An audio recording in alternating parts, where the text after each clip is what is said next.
Hello everyone, hope you're doing well. Today we have another development devblog for War Thunder, and this is focusing on the Ju-288C. It's a new premium bomber aircraft for the Germans that is coming in update 1.83. But before we get into that, I think it is right to just go over some dev server changes. So Mike 10D has posted on the War Thunder Reddit that there have been some dev server changes after closing, and this may have been something that was kind of premeditated, just because straight after the dev server closed, it seemed like we got at least one or two quick updates for it. So the first part of the news is that HE distances fuse ammo has been added for the 114mm guns. For me, that seems to be like the proximity rounds that were talked about for other ships, and also even the 88mm flak truck. The 102mm guns are also now part of the secondary weapons control group, which makes sense since there's only one of them and it is a secondary, and then the 40mm guns are now part of the machine guns weapon control group. So now you have the primary, which is the 114s, you have the secondary, which is the 102, then you have the tertiary, or the AA guns, which are the 40mm. So this just makes it a lot easier to control. The Type 75, the amount of ammo for the machine gun in the front has gone down from 1,000 to 600, the brake force has decreased, so it shouldn't be able to come to a stop as quickly, and the rocket speed has dramatically increased. So it's from 330 meters per second to 700 meters per second. Now, if you don't know what the Type 75 is, it's the 130mm rocket MLRS, the premium that is getting added to the rank 4 of the Japanese tree. It is a 7.0 machine, so it will be in the lineup of stuff like the Ho reproduction and also the Type 60 with the ATGMs on it. Overall, I did a video on it on the dev server, so if you want to watch that, go back a little bit. But for me, it is a machine which is pretty much useless. It only has 50mm of penetration on its rockets, and they are rockets, they're not missiles, so they're not guided. And the only use for it would be to try and sit in a corner somewhere, wait for somebody to walk past and blast them into Kingdom Come. Everything else, with 50mm, I mean, I was bouncing off the front of Pershings. So you're not going to be able to go through, you're not going to be able to do a ton of damage unless you get incredibly lucky. For me, it is one of the machines which I don't really understand why it's got added to the game, and I also don't understand why it's a premium vehicle. But then again, if there are decent arguments from either side, that's just my personal opinion. I see it very much similar as the Centurion Avery, which I still take as a useless vehicle. The M1 and the IP-M1, the hull front backing plate max effective thickness has dropped from 327 to 304. So it's lost a little bit of effectiveness on the backing plate of the hull. I mean, generally every top tier tank can easily penetrate the hull anyway, so it shouldn't really make any difference for the Abrams, to be honest. That's already a weak spot, now it's just a bigger weak spot. The 120mm Ordnance QF TK L1A2, the reload time is going from 14.9 seconds to 10 seconds. Now, I believe this is the gun that's on the Conqueror Mark II, I believe it is in the game, or the Super Conqueror if you get the added on armor upgrade. The gun on the Conqueror has a few issues, and the issues are mainly it's kind of too good. I know this sounds a bit odd, so let's go through it. The Conqueror's gun, the 120, pens too much for its tier. Now, what I mean by this is when you penetrate an enemy, it's very hard to one-shot them, because what happens is the round will penetrate and then it'll just go straight through without really hurting anything else. Now, the rounds have been changed over the years for the Conqueror, but it still has this issue. It's incredibly hard to one-shot vehicles while you're in the heat of a battle. So with that said, one of the big issues with it was after you shot that first shot, maybe you killed a gunner, maybe you killed a driver, your reload was too long, so you had to back up, otherwise they would get their gunner or driver back first, and they would be able to get out of there before you reloaded. Now, with this reload change, changing it from 14.9 seconds to 10 seconds, we're now in a scenario where the second shot from the 120mm should come before the majority of people get their crew replaced, and that means that it's actually a very large buff for the Conqueror, especially if you play it in the defensive playstyle which it is supposed to be played in.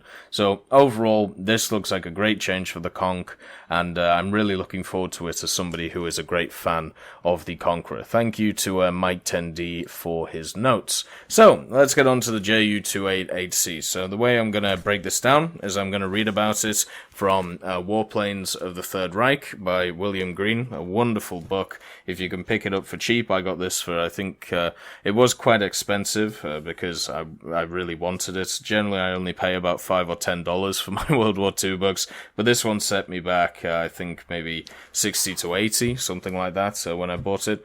So, the Warplanes of the Third Reich by William Green goes over every German aircraft of the Second World War, and also pre-World War II. So what that means is even vehicles like the Ju-288C are covered in length. There's a good 10 pages on all of the different versions of the Ju-288. So what I'm going to do is I'm going to read just about the C versions. I think it might actually be a good video just to go over all of the versions, the A, the Bs, the V1s, all the way up to like the V12 and the V11. But I will discuss the issues with some of the earlier ones, so like the V1, the V2, the V3, and the V4, and then also the A series. The main issue with stuff like the V2 and the V3, and even the V1, was that the undercarriage, they couldn't get a proper undercarriage to work. What kept happening is during the V1 and the V2 tests, the main reasons why they did at least the V2 tests and also the V3 versions of the aircraft tests was to try and make a successful undercarriage. And what we mean by the undercarriage is the wheels on the bottom, you know, the landing gear. They couldn't get it right. And what kept happening is they kept crashing these aircraft because they couldn't get it right. They were not strong enough. They kept buckling under the weight of the aircraft. So with the V1, the V2, and the V3, all of them had this fate, and they were fixed, and then obviously created more versions, and then came along the V4. Now, the V4 had the same engines as the V2 and the V3. It had BMW 801MA engines, but this one, it had successful undercarriages when it was tested, but one of the problems with it is during a test, it suffered a fire on the port engine, which actually broke everything on the aircraft. So that prototype was done and dusted. Then you had another version, which was the V7. The V7 was powered by the UMO 222s. What was found from the Ju-288 V4 was that the BMW 801C radials were just did not have enough power on them at all. So that is why they were overcooking them. That is why they were setting on fire. That is why the machine just was not working. So once they switched them out in the V8 and the V7 prototype with these 801Cs, then they actually they switched out the 801Cs with the UMO 222s. They found that they had a much better success with these actual aircraft. They decided to stay in the air. The undercarriage was working, all of this wonderful things. And the first B prototype was the Ju-288 V9. So the Ju-288 was the one which had it actually had two Daimler-Benz DB606s in it, because it was improved from the UMO 222s. The Ju-288A had itself, let's see, by the end of all the testing, it was given the UMO 222 one. So the V5 and the V8 versions of the Ju-288 were the A version, and then the 288B was the improved V9 version. Now, let's get on to the C version. Why did they decide that they needed even more engine power? So I'm just going to read verbatim what it says about the C series of the Ju-288, which is the one that we're getting into the game. Prior to the receipt of RLM instructions to prepare for production of the DB606-powered Ju-288, Department Hertel had introduced some major changes in the basic design of the bomber, which had resulted in the Ju-288C intended specifically for the Daimler-Benz engines. One of the most noticeable external changes was the provision of a redesigned and elongated nose, which had increased overall length from 58 foot 4 3/4 inches to 59 foot 5 3/4 inches. Defensive armament was supplemented by a ventral barbette aft of the bomb bay. Instrumentation was greatly improved and the structure was strengthened. The first C-Series prototype, the Ju-288V101 with the DB606A/B engines, was completed in August of 1942. This being followed within a few weeks by the similar Ju-288V102. Hertel left Junkers to return to Heinkel in November of 1942, but the Ju-288C program continued with high priority.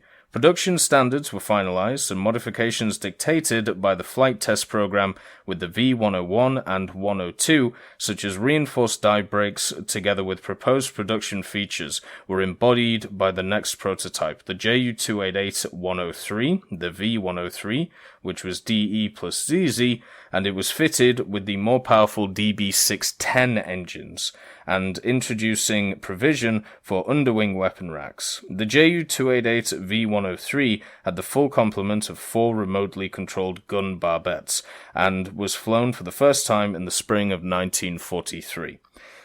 The Ju-288-103 was intended as the first production prototype for the Ju-288C-1 and was rapidly followed by the Ju-288V-104 and V-105, which were flown in May of 1943, and the V-106, which flew in June, these all being powered by the DB610A-B engines and differing only in minor items of equipment. At this time, it was proposed to manufacture the bomber in 3 versions, which differed primarily in the defensive armament fitted.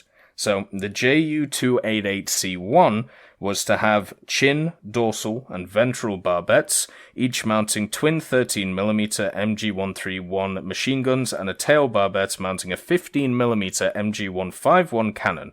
The Ju-288C-2 was to have twin 15mm MG151 cannon in each of the chin, dorsal, and ventral barbettes, and either 2 30mm MG131s in the tail barbettes or 4 MG131s in a manned tail turret. So it was going to have a turret on the back of it. And the Ju-288C-3 was to have been a night bomber with defensive armament restricted to twin 131s in a ventral barbette.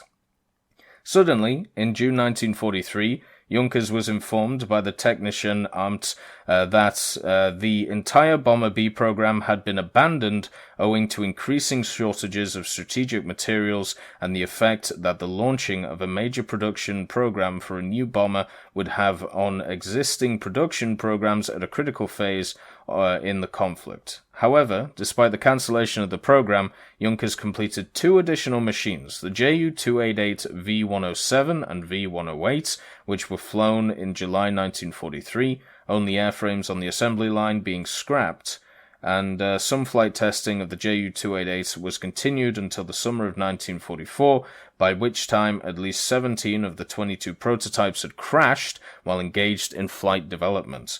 With the termination of the test program, several of the surviving B and C series prototypes were transferred to the Luftwaffe and fitted with ventral gun pods, similar to that fitted on the Ju-88P4, and mounting a single 50mm BK-5 KWK-39 cannon.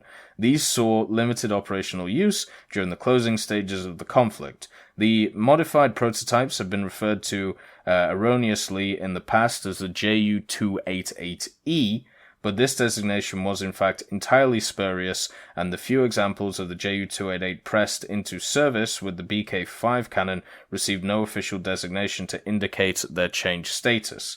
Another unofficial designation was the Ju-288G. this being applied by Junkers in 1940 to 41 to a proposed version with a 35.5 centimeter cannon. The G suffix indicating Gerat, or implement, being used solely by the Project Bureau. This proposal called for a 35.5 centimeter cannon to be mounted in the bomb bay of the Ju-288, which was intended to approach its target in a steep dive, extend the cannon, and fire a single shell before pulling out of the dive. This project progressed no further than the drawing board. Can you imagine? Can you imagine something like that in War Thunder? A 35.5 centimeter gun poking its nose out of the bottom of the bomb bay doors on something like this, trying to hit something on the ground. But when I read about this first, and then when I looked at the specifications for it, and then when I looked at all the other prototypes, one thing I did notice when comparing it to the one in game, because this is the one in game, this is from a video I did, a little bit ago. The difference between this one, the C version, and all the C versions that I've read about and all the prototypes is that none of them had a 20mm in the tail. Instead, they actually had a 15mm as well. And I feel like this might be a loss in translation thing, because obviously in the tail you have a 20mm MG151. Now, the 15mm is also called the 15mm MG151. So I can understand if there's an issue with translation there when it comes to historical research. I don't know which side is right or wrong about this, but the configuration that I see here is consistent with the Ju-288C-2, apart from that tail, and the tail should be a 15mm instead of a 20. But overall, what we have out of this machine, I think, is the Ju-288C-2. It has the same amount of bombs, it has the same engines, and it also has the same configuration of turrets. Now, what actually gives me hope? Because one of the problems with this machine is that it's unique, it's interesting, it's cool, and everything like that, but it is also a premium. And with that, it means that it may only see limited use in the game. It's also quite an expensive premium, racking you up quite a lot of Golden Eagles. Let's just see if I can get it. There we go. So this has the DB610 engines in it, not the 606s. So that is another option that we could have. So with that said, the what was I saying? Yes, this will rack you up a decent amount of GE. I can't believe if it was early 7,000s or early 8,000s worth of GE for a rank 4 battle rating 5.3 aircraft. But with that said, because there are so many versions which were produced, and because they are very similar, what I can see is a T-29 experience happening here. Now, what do I mean by this? So, the American Heavy, the T-29, it was added to the game, battle rating 6.7 for the Americans. Later on, a few updates later, they decided to add in the T-34 as a tech tree equivalent to the T-29. My feeling is, with this Ju-288, it has the perfect opportunity to do something like that, to be a premium version of a plane which we will eventually get in the tech tree. So what I'm hoping for is this is either named the Ju-288C2, and then we get either the C1 or the C3 in the tech tree. I would love to see some kind of quad turret on the back of this thing, by the way. I think it would look ridiculous.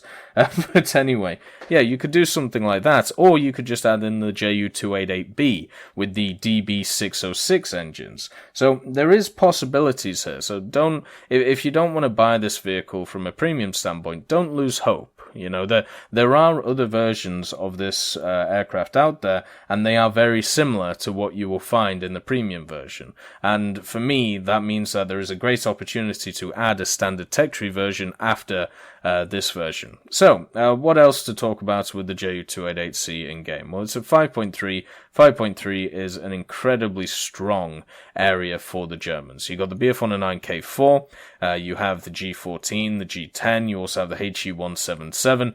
5.3 is heavily contested for the Germans. Even at 5.7, you have stuff like the TARS, you have the Focke-Wulfs. It's an incredible BR. It's why 4.7 Americans get trashed so much, because they get up-tiered into 5.3 and get clattered. And if they don't get uptick into 5.3, they play 4.7 Germans and get clattered again. So with all of this said, you have a lot of competition here for this Ju-288C, and it's already quite hard to try and get people away from playing fighters in order for them to play bombers. Now, there are some premium examples, though, of machines which have dragged people away from playing them to grind SL and grind research. And I feel like for the Ju-288C, that is going to be one of the major reasons to play this thing.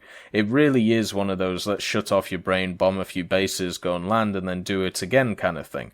When you look at the Ju-288C, what you see is a frontline bomber. And what that means is that it'll get a bomber spawn, won't be as high as the spawn of the HE-177, which I personally believe should be lowered, but it still will be able to get to the battlefield and get to the capture, not the capture points, but the ground bases very, very fast. And it has some really good bomb loads. I'll try and get them in this video here, trying to show them. I'm sure I show them at some point. But anyway, with that said, with these bomb loads, you can have two 1800 kilos, and they drop independently because every single bomb load is in that fuselage in the center that you see here that I'm showing on the screen.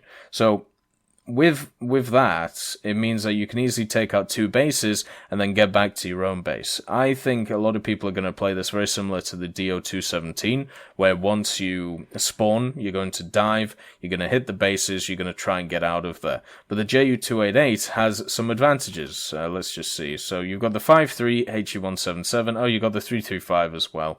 The DO, you got the Focke-Wulfs at 5.3, K4 at 5.3, as I said, G14. You have a lot of competition for this aircraft. It's kind of ridiculous when you think about it.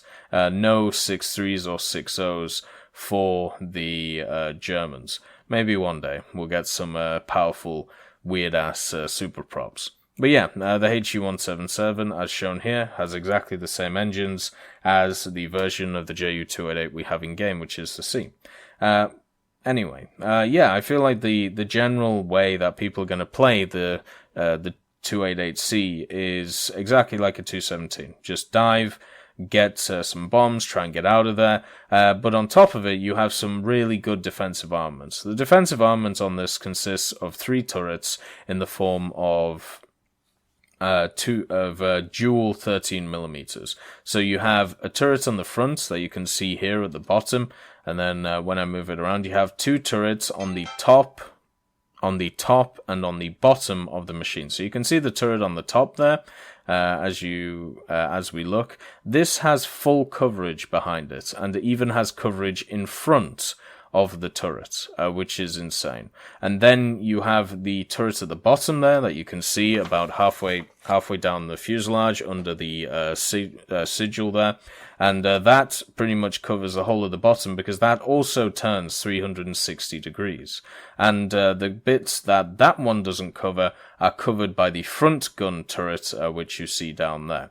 And then you have the 20mm on the back, which isn't actually, it's not as connected as you would seem it to be when you compare it to other machines. So what we're going to do, hopefully I show the bomb loads, and then I'm going to show you what I mean by the 20mm. It has a lot of freedom on where it can turn when we look at the back of this machine. So we have bomb loads of 3650s, 8 250s, 3 500s, 2 1000s, and 2 1800s. So you've got a lot of variety here. You've got a lot of bombs, and they all drop individually of each other. So therefore you have the most flexibility when it comes to these bombs. So let's just see if I can... Where did I show it?